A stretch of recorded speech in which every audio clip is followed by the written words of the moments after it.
A great many people these days say, "I believe in a God, but not in a personal God." They feel that the mysterious something behind all other things must be more than a person. Now, Christians fully agree, but Christians are the only people who offer any idea of what it would be like for a being that is beyond personality. Now, the Christian description of God involves exactly the same principle. The human level is a simple and rather empty level. At the human level, one person is a being, and any two people are two separate beings, just as in two dimensions, say, on a flat piece of paper, one square is a figure, and any two squares are two separate figures. At the divine level you still find personalities, but up there you find them combined in new ways that we who do not live at that level cannot imagine. In the dimension of God, so to speak, you find a being that is three persons while remaining one being, just as a cube is six squares while remaining a cube. C.S. Lewis, From the Heart. I hope you understood this explanation of how our Father, Son, and Holy Spirit are a tri-personal being. Hello, we are Soulful Devotions. If you've come this far, believe me, it wasn't by chance. God has a special purpose for your life, and we are certain that He guided you to us to receive a message of transformation. If our content touches your heart, we ask you to subscribe to our channel, and share with those you love. Together we can spread the word and the love of God even further. Now, without further ado, let's dive into the Word of God. Dear brothers and sisters in Christ, before ascending to heaven, our Lord Jesus made a solemn promise. He would not leave us as orphans. God Himself would come to dwell within us, not a distant messenger, not a sporadic sign from the heavens, but His living, constant, and transforming presence. Thus He declared, "And I will ask the Father, and He will give you another advocate, to be with you forever, the Spirit of truth. The world cannot accept Him, because it neither sees Him nor knows Him. But you know Him, for He lives with you and will be in you." John 14:16-17. The Holy Spirit is not an abstract concept, an impersonal force, or a mere symbol of piety. He is as real as Christ was among the disciples, as present as the air we breathe. If you can feel the wind, even though you do not see its source, you can also sense the work of the Spirit, even though its movements are invisible. The world cannot recognize Him, because the world measures reality by what the eyes see and the hands touch.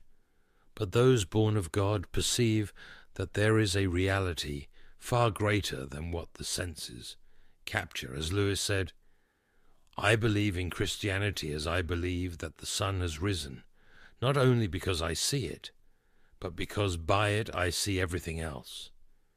So it is with the Holy Spirit when He dwells in us. We begin to see everything in a new light. If we know the Holy Spirit, why do we so often live as if we were alone?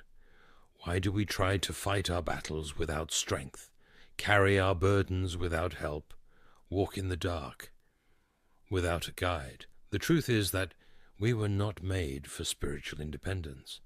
A Christian is not someone who has learned to be strong on their own, but someone who has learned to depend, for those who are led by the Spirit of God are the children of God.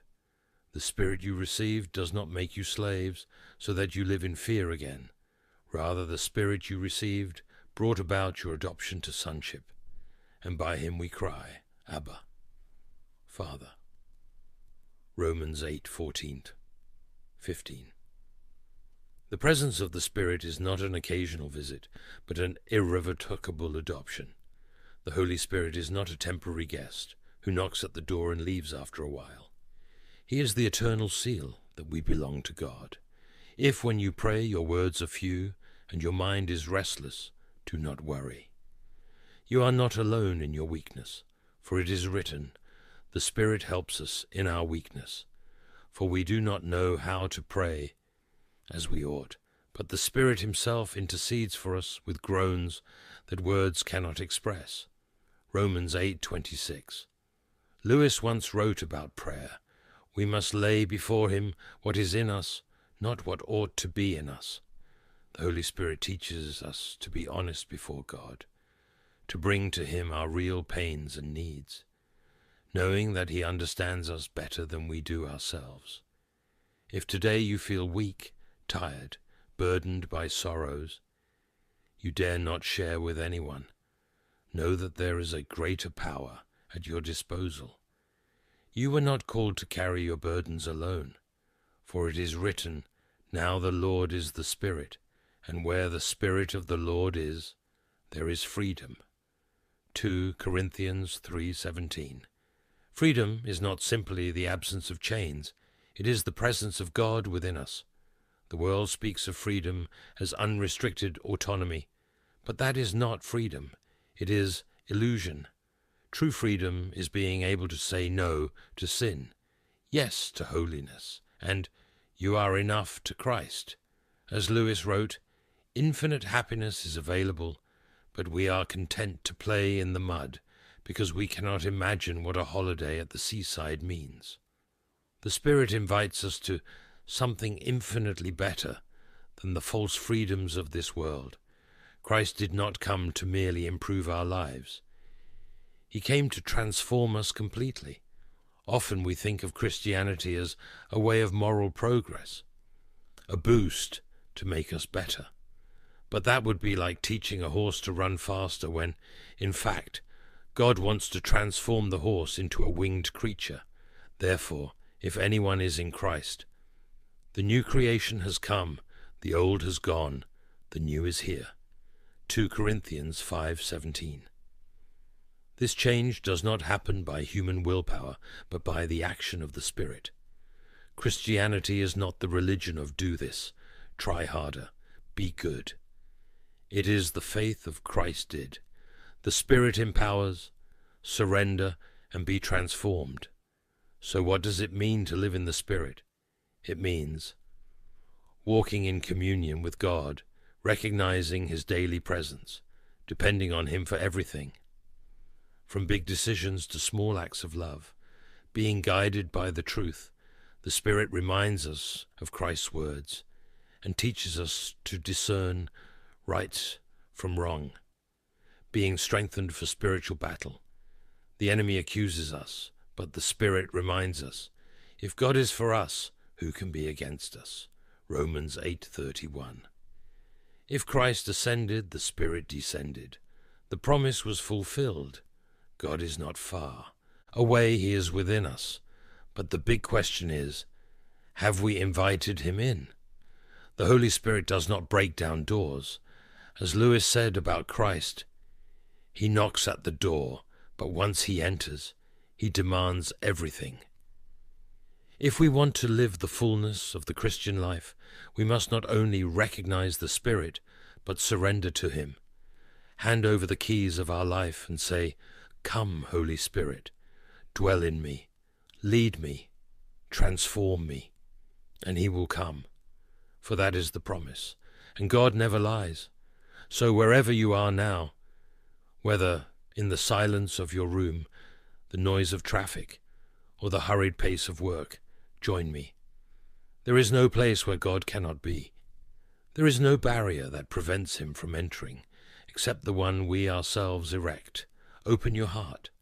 Invite the Holy Spirit to dwell in you, not as a brief visit, but as the Lord of your being. Pray with us.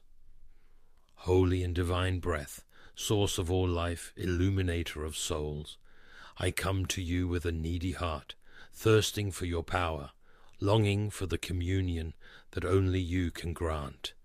O eternal Spirit, you who hovered over the waters in the beginning, who empowered the prophets and strengthened the saints, descend upon me now, as purifying fire, as invigorating breeze. Fill me, flood me, take full possession of me, so that no space remains for flesh, sin, or the world. Great Comforter, when my heart trembles before trials, when the accuser's charge rises against me, be my advocate, my defender, my safe refuge. Teach me to call, to wait, to stand firm on Christ's promise. For it is written, "But you will receive power when the Holy Spirit comes on you, and you will be my witnesses." Acts 1:8. May this power enable me to walk in the light, to proclaim the gospel, to be holy as you are holy, O Master of truth. Unveil my eyes to see the glory of God. Illuminate my mind to understand heavenly mysteries. Lead me on paths of righteousness, so that I do not stumble. Give me discernment to resist the subtleties of deception, to recognize the voice of the Good Shepherd amid life's storms. O Spirit dwelling in me, seal me as the property of the Most High. Mark me as a son redeemed by the blood of the Lamb. May the realms of darkness tremble at the sight of your presence in me. May my life be a burning flame, a living testimony of your power. O Sustainer of souls, raise the fallen, strengthen the weary, comfort the afflicted. For those who feel weak, be their strength. For those who doubt, be their certainty. For those who weep, be their unspeakable and glorious joy. Renew my mind, purify my heart, direct my steps. O God of hope, may I overflow with hope by the power of the Holy Spirit. May my faith not falter. May my love not grow cold. May my life be a living sacrifice to your glory.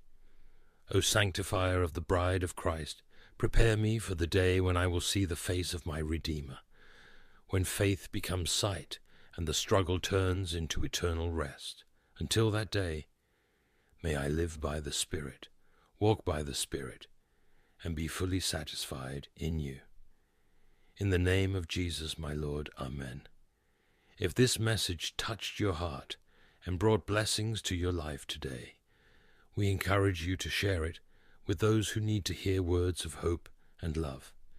By doing so, you will be obeying the Lord's call, as recorded in Mark 16:15. He said to them, "Go into all the world and preach the gospel to all creation." Dear brothers and sisters, as we spread the word of God, we fulfill his will and bring light to lives that need comfort and direction. Let us be instruments of the Lord's love, sharing this message so that others may experience the peace and joy of knowing our Saviour. United, with hearts full of love and gratitude, let us bring the good news to all corners of the world, answering the Father's call. Don't forget to click the like button and subscribe to our channel for more messages like this. Together, we can reach more lives and spread the love of Christ. If you wish to accept Jesus Christ as your Lord and Saviour, I invite you now to open your heart and receive God's grace. No matter where you've been or what you've done, Jesus came to save the lost, and God deeply loves you. He does not want anyone to perish, but for everyone to repent and find eternal life. Make this prayer of salvation in your heart.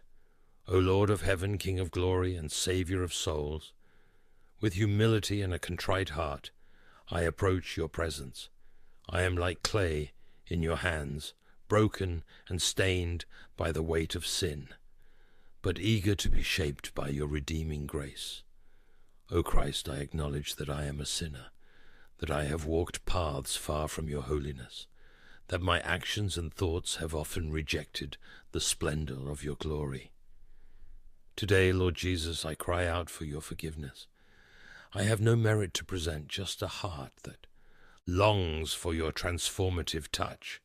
I believe, Lord, that your cross is the bridge between my condemnation and your salvation. I believe you were pierced for my transgressions, crushed for my iniquities, and that the punishment that brought me peace fell on you. And with gratitude I confess that by your wounds I am healed. O Lamb of God, I recall your sacrifice, your crown of thorns, your body hung on the tree, your complete surrender so that I, who was a slave to sin, might be free. And when all seemed lost, your triumphant resurrection declared that the power of death was conquered, that the price was paid, and that in you there is eternal hope. Today, Lord, I completely surrender to you. I repent of my sins, of the choices that led me away from your path, and I lay at your feet the burden I have carried for so long. I invite you into my heart to transform my life from the inside out.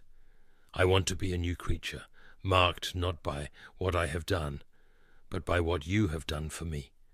Help me to trust you every day, to follow you faithfully, even in the hardest times. May my heart be moved not by fear, but by love, not by obligation, but by the joy of knowing that I am yours. O Holy Spirit, seal this decision in my soul.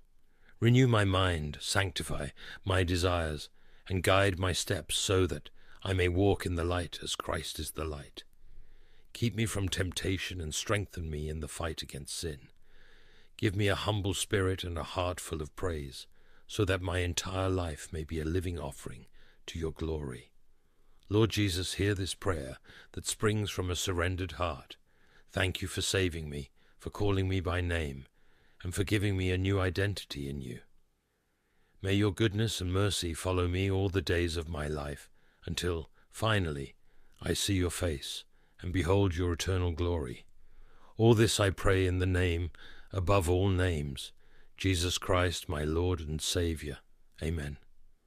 Thank you to everyone who followed this message and prayed with us.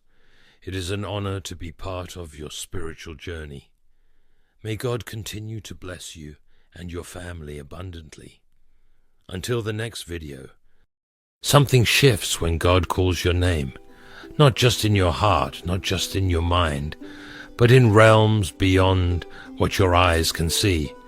Heaven leans in with joy, hell recoils in fury, and the battle for your soul intensifies.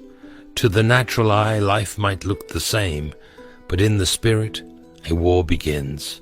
The unseen world does not stay silent. When a soul awakens, angels celebrate, as if a long-lost warrior has returned home. Demonic forces scramble, desperate to reclaim what they've lost. The moment you step toward the light, the shadows notice. Temptations rise like waves. Old wounds ache again. Friends start to feel like strangers. The enemy fights hardest when he knows he's losing. As C.S. Lewis said, "When a soul rises, the weight of the world will try to pull it back. But it is not the weight that defines the journey. It is the strength to keep moving forward. If you've felt the resistance, take heart. It means you're leaving behind what was never meant for you. It means you're stepping into your calling. And in the unseen world, that changes everything. Number 1, Satan puts a target on your back. The moment you step into God's calling, you become a marked person. In the unseen world, a spiritual target is placed on your back. Heaven rejoices at your decision to follow Christ, but hell declares war. The forces of darkness see your potential, and they will do everything in their power to stop you before you fully walk in it. When a sinner repents, Jesus says that angels rejoice. Luke 15:10. If heaven celebrates, what do you think the forces of hell do? They rage, they panic, they scheme, and they attack. The devil does not waste time on those who are already trapped in sin. He goes after those who are waking up, those who are breaking free, those who are stepping into the light. This is why, after answering God's call, you suddenly face resistance. People who once supported you begin to turn away. Temptations that you thought you overcame resurface with more intensity. Opportunities that once seemed promising now feel like traps. The enemy is strategic. He knows your weaknesses, your past struggles, and the exact pressure points to push, to make you doubt your calling. And then there are the agents, just like in the Matrix. When Neo wakes up, the system immediately sends its enforcers, Agent Smith and his forces, to drag him back into the illusion. The same happens in the spiritual realm. Satan uses people, situations, and distractions to pull you back into the world. Some of these agents come disguised as friends, mentors, or even fellow believers. They may speak the right words, quote the right scriptures, but their spirit is not aligned with God. This is why discernment is critical. Jesus said, "You will know them by their fruits." Matthew 7:16. Not by their words, not by their appearance, but by the evidence of their lives. As C.S. Lewis once said, "A tree that begins to bear fruit will always attract the most stones." The enemy would not be fighting you if you were not carrying something valuable. The battles you face are proof that you are stepping into something greater.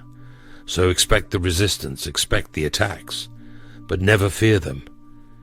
Because the very fact that hell is after you means heaven has already chosen you. Number 2, strange and intense spiritual dreams. When God calls you, your spirit awakens, but so does the unseen world around you. One of the first signs that you are stepping into something greater is an increase in spiritual dreams. These dreams can be vivid, strange, and even disturbing. Why? Because the spiritual realm operates beyond what our natural eyes can see, and what happens there often manifests in our sleep. Before coming to Christ, most people live unaware of the spiritual influences shaping their lives. Sin opens doors to the unseen, allowing demonic forces to attach themselves through habits, relationships, and even generational curses. When you repent and surrender to God, you begin the process of deliverance, of breaking free from spiritual bondage. But the enemy does not release you without a fight. One of the ways he fights back is through your dreams. Many believers, especially in their early walk, experience recurring nightmares, sleep paralysis, or even temptations within their dreams. If you've ever noticed that as soon as you try to break a sinful habit, the temptation appears stronger in your sleep, know that it's not a coincidence. The enemy couldn't get to you in your waking life, so he seeks to attack you in the realm where your guard is down. But spiritual dreams aren't just attacks. They are also revelations. Just as Joseph, Daniel, and others in the Bible received divine messages through dreams, God will often speak to you in the night.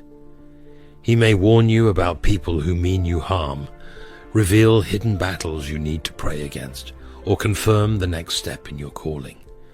Dreams can serve as both a battleground and a place of divine instruction.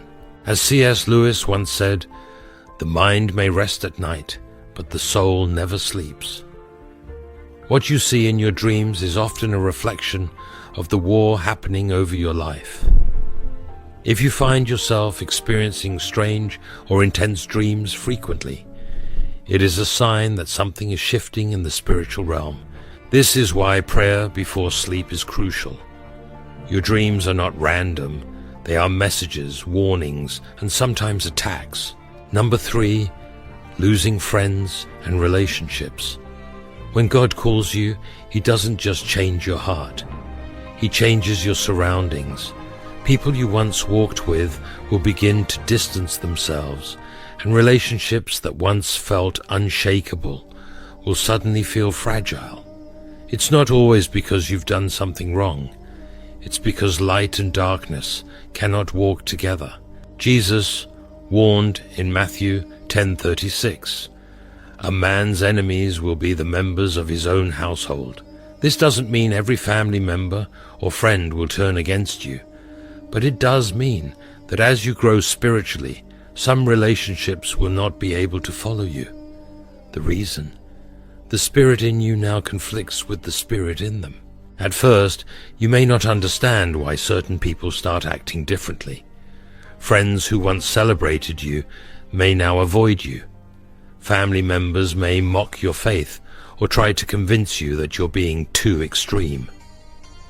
Even people in the church, pastors, elders, or fellow believers, may subtly or openly resist the changes in your life. Why? Because when God elevates you, it exposes the spiritual state of those around you. Some of these separations happen naturally, while others happen through betrayal. Even Jesus, who was without sin, was betrayed by Judas, someone from his inner circle. If betrayal happened to the master, it will happen to the servant, and often it won't come from distant enemies, but from those closest to you. Losing people is painful, but it is also necessary. Not everyone is meant to go where God is taking you. Some people were attached to the old version of you, the one before God started refining you. They were comfortable with who you were, but uncomfortable with who you are becoming. As C.S. Lewis once said, "Some bridges must burn, not to destroy your past, but to keep you from crossing back to it." God is not removing people to punish you. He is protecting you. He is separating you so he can surround you with those who will help you grow. Number 4, your worldly desires start to fade. When God calls you, he not only changes what you do, he changes what you want. The things that once excited you no longer satisfy you. The goals that once defined your ambition suddenly feel empty. What's happening? God is realigning your heart to desire what he desires. Before surrendering to Christ, we all had plans of our own. Maybe you dreamed of a certain career, a specific lifestyle, or financial success. None of those things are inherently wrong, but when God steps in, he redirects your purpose. Proverbs 19:21 says, "Many are the plans in a man's heart, but it is the Lord's purpose that prevails." This shift can be confusing at first. You might ask yourself, why don't I care about this anymore? Or why do I feel like something is missing, even when I accomplish my old goals? The truth is, when God calls you, he also calls you out of selfish ambition, out of temporary pursuits, and into a life that carries eternal impact. For many, this transition is not easy. You may try to hold on to old dreams, only to watch them fall apart. You may push for success in an area God never called you to, only to experience repeated failure. It's not because you're incapable.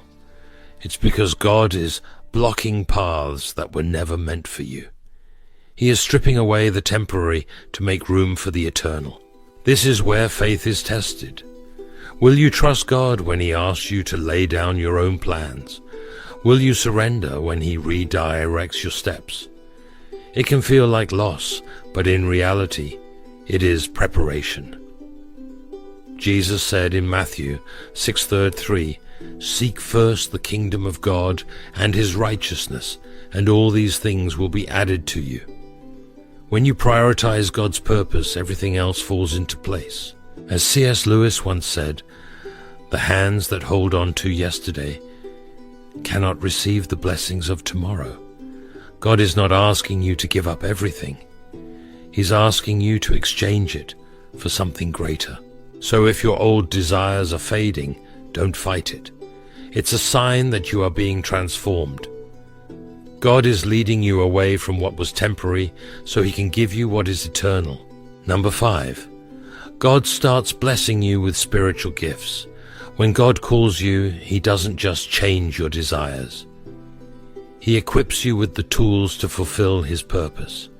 The closer you walk with him, the more he begins to unlock the spiritual gifts within you. These gifts are not for your glory, but for the advancement of his kingdom. 1 Corinthians 12 verses 4-7 says, "There are different kinds of gifts, but the same Spirit distributes them. There are different kinds of service, but the same Lord. There are different kinds of working, but in all of them and in every one, it is the same God at work." This means that not everyone will have the same gifts, but every gift is essential in God's plan. At first, you may not even recognize your gifts. You might suddenly develop a deep hunger for wisdom, an ability to discern truth from deception, or a strong urge to pray for others. You may notice that when you speak, people listen in a way they never did before. These are not coincidences. They are signs that God is awakening something inside you. But here's the key. Gifts must be cultivated. Having a gift does not mean it will automatically be effective. Just as a seed needs to be watered to grow into a strong tree, your spiritual gifts need to be developed through prayer, study, and obedience. If God has given you the gift of teaching, He will place you in situations where you must teach. If He has given you the gift of discernment, He will expose you to situations that require spiritual insight. At times, you may doubt your abilities. You may compare yourself to others and feel inadequate. But remember this, God never calls the equipped. He equips the called. Your gifts are not based on your strength, but on His power working through you. As C.S. Lewis once said, "A light does not realize its purpose until it is placed in the darkness." Your spiritual gifts are not meant to be hidden. They are meant to shine in a world that desperately needs them. So if you feel God stirring something inside you, don't ignore it. Seek Him, develop the gifts He has placed in you, and use them for His glory. Number 6, you will be set free from demonic spirits and strongholds. When God calls you, He doesn't just save you, He delivers you. Many people think that giving their life to Christ is the final step, but in reality, it is the beginning of a process. Salvation happens in a moment, but deliverance happens over time. The reason? Before you came to Christ, sin opened doors to spiritual bondage. Now that you belong to God, those chains must be broken. Ephesians 6:12 reminds us, "For our struggle is not against flesh and blood, but against rulers, against the authorities, against the powers of this dark world, and against the spiritual forces of evil in the heavenly realms." When you step into God's calling, the unseen world reacts. Strongholds that once kept you bound, addictions, destructive habits, toxic mindsets begin to lose their grip. But the enemy will not let go without a fight. One of the biggest signs that deliverance is needed is recurring struggles. Have you ever wondered why, even after surrendering to God, you still battle certain temptations? Why the same cycles of fear, depression, or sin seem to repeat? It's because spiritual battles are real. Sin is not just an action, it is an entry point. The good news, Jesus came to set the captives free. Luke 4:18. Deliverance happens in stages. For some, it happens instantly. For others, it takes time. Many experience it through prayer, fasting, and spiritual warfare. Sometimes God will even lead you to be baptized as part of this cleansing process. Baptism is not just symbolic. It is a declaration that you have died to your old life and been raised into a new one. As C.S. Lewis once said, "A prisoner who has been set free must still learn how to walk outside the cage." Just because you are free does not mean the enemy will stop trying to pull you back. This is why it is critical to stay rooted in prayer, in God's Word, and in a strong community of believers. If you are experiencing strange resistance, heavy spiritual oppression, or cycles you can't seem to break, don't be discouraged. It is a sign that God is breaking chains. Sign number 7. God will use you to save souls and plant seeds in others. When God calls you, He doesn't just change your life. He uses you to change the lives of others.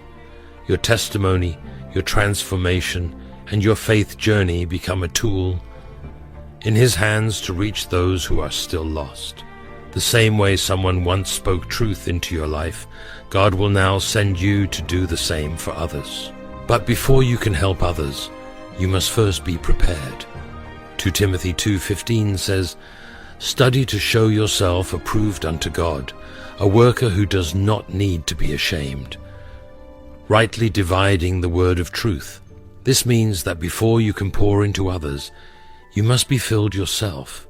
The Word of God is not just for personal growth. It is meant to be shared, to plant seeds in those around you. However, not everyone will receive what you have to say. Some will reject it, some will argue, some will walk away unchanged.